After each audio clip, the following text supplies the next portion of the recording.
5-6 տարեկան էր, երբ մայրը տանը փորձում էր դերերից մեկը, ինքն էլ ուշադիր նայում էր ու զարմանում. «Մամ, դու գիժ ես»։ Չգիտեր, որ մի օր էլ ինքն է նվիրվելու այդ գժությանը, որ թատրոն է կոչվում։ Բեմում ու հեռուստաէկրանին հանդիսատեսը էլ չի փնտրի իր տաղանդավոր դերասանին։ Հարազատ խաղընկերները հրաժեշտ են տալիս 88-ամյա Գուժ Մանուկյանին։ Մեզանից շատ հզոր արտիստ եղածավ և շատ դժվար է թվարկել նրա դերերը, նրա ամբողջ ստեղծագործական ընթացքը այս պահին, բայց ասեմ, որ թատերական աշխարհը և ընկերները բոլորս գործունեեցինք մի շատ ազնիվ, բարի ու լավ մարդու։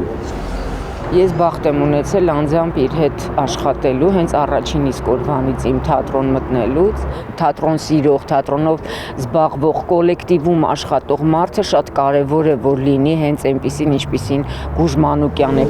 Գուժ Մանուկյանը լավ ընկեր էր, լավ մարդ։ Նրան ճանաչողներն ասում են, որ անգամ վերջին տարիների առողջական վիճակը չէր փշրել դերասանի հոգին։ Երբեք Գուժ Մանուկյանը թատրոն մտնելուց մենք չենք զգացել իր վատ լինելը, իր անտրամադիր լինելը, դա խոսում է բարձր պրոֆեսիոնալիզմ ունեցող մարդու մասին։ Դերասան Դավիթ Հակոբյանը ընկերոջ հետ հեռախոսով էր խոսում, ասում է՝ միշտ նույն բանն էր ուզում՝ խաղալ։ Տաղանդավոր մարդիկ միշտ ձգտում են խաղալ,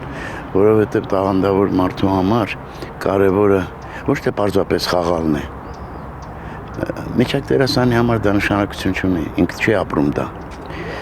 Տաղանդավոր մարդու համար գերագույն հաճույք է այդ խաղի պահը։ Այդ պահին ինքը հրեշտակների հետ, Աստծո հետ։ 6 տասնյակ տարի բեմի վրա 150-ից ավել կերպարներ է կերտել Հայաստանի ժողովրդական արտիստը՝ Պատրիկ Քեմբել, Շեքսպիր, Գորկի, Անդրեև Սարոյան։ Գուժը ինչ խաղացել է վարպետորեն է։ Միայն թատրոնի պատնուհիմքը չէր Գուժ Մանուկյանը, նա թատրոնի հոգին էր։ Ծափահարում ու հրաժեշտ են տալիս հայ թատրոնի մեծ վարպետին։ Աննա Գյուլնազարյան, Միլենա Պողոսյան, Հայլուրի համար։